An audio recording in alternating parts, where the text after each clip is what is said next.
Good morning to one and all. Right now we are going to use NAMAX to virtually simulate the hardware. Here, what is the hardware which you are using is DAQ PCI 6229 data acquisition systems. Here it has been already installed, and this we have this is a case sensitive NAPCI 6229 device 1, and this has been tested and now it's ready to use.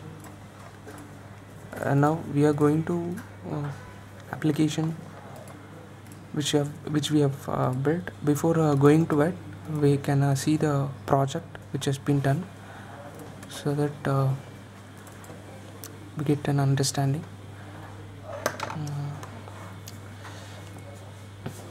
Okay, these are the panels. Main panel, user login, configuration, full configuration, acquisition and offline data.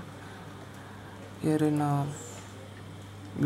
this is a front panel of and this is a block diagram of it. Here we have used state machine architecture for this, and let us go to the full configuration.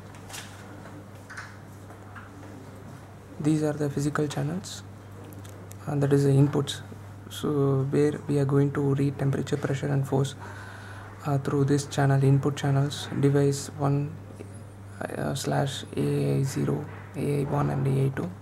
You can see that we can change those physical channels. Let it be 6, and let it be 3, and let it be 13.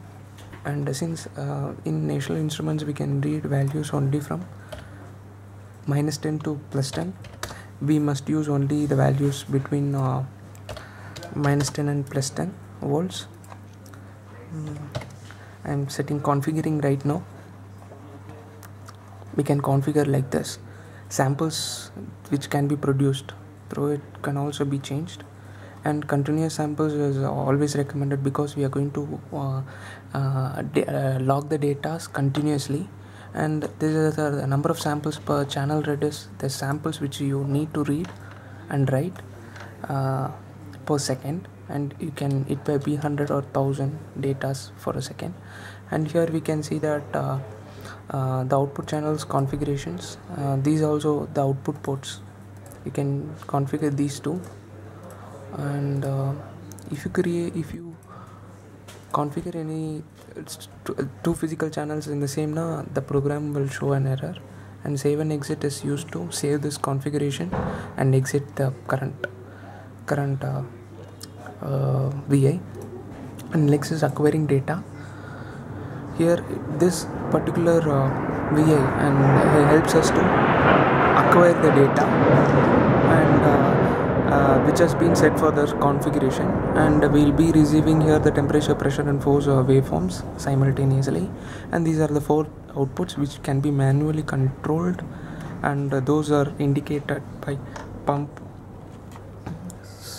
solenoid, valve, fan. And this is a file path where the acquired data will be written, and this particular acquisition starts when you press this button, and stops when you press this button, and exit when you click this.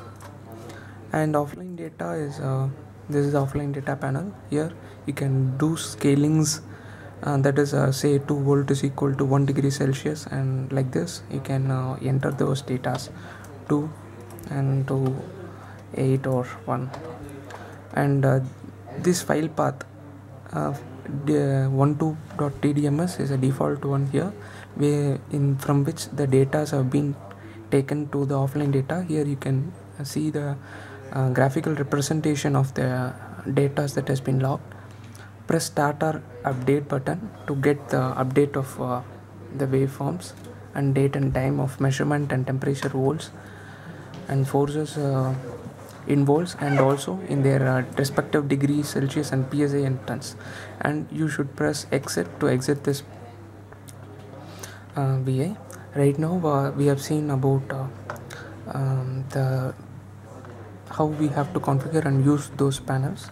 Right now we are directly going to an application which has been developed.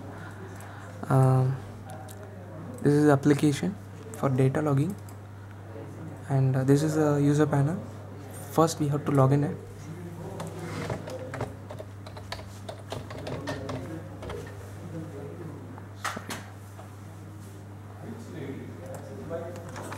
Sorry.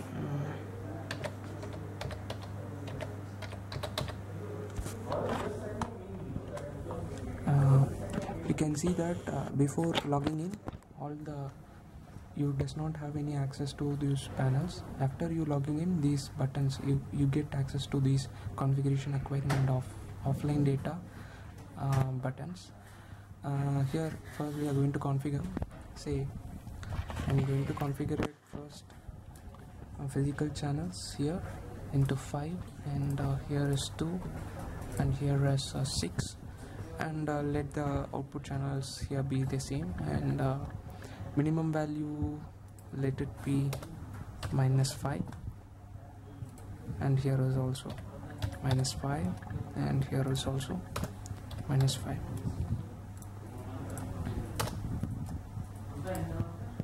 Okay, and here as we said earlier, a sample mode is always continuous samples. You can also change it, but at this point of time we are reading and writing and logging the data continuously, so we use continuous samples. And the number of channels which is to be written per second is 100. Configuring it as 100.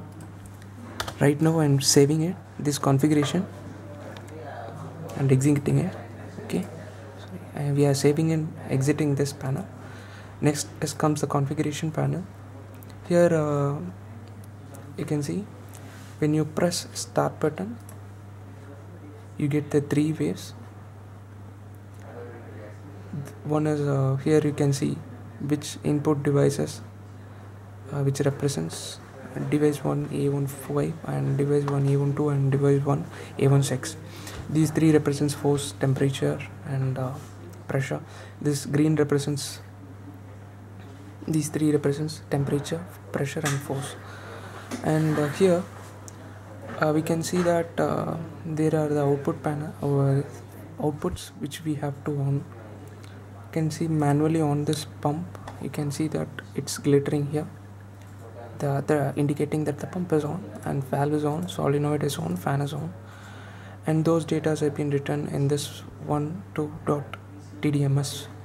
and you can stop the acquisition at any point of time, and you can see that when you press stop, all the outputs will be off. This is the default condition, and no output will be on when the data is not logged into the file, right? This is a condition which we have given, and those files are written in 1.2.tdms as default, and we are exiting this panel. Right now we are acquiring the offline data. Here you can see that temperature, I scale everything to be 1, and here it to be 2, and here it to be 3, and here the file is read from 1.2.tdms. Here I'm going to just check start or update so that I get the relevant data.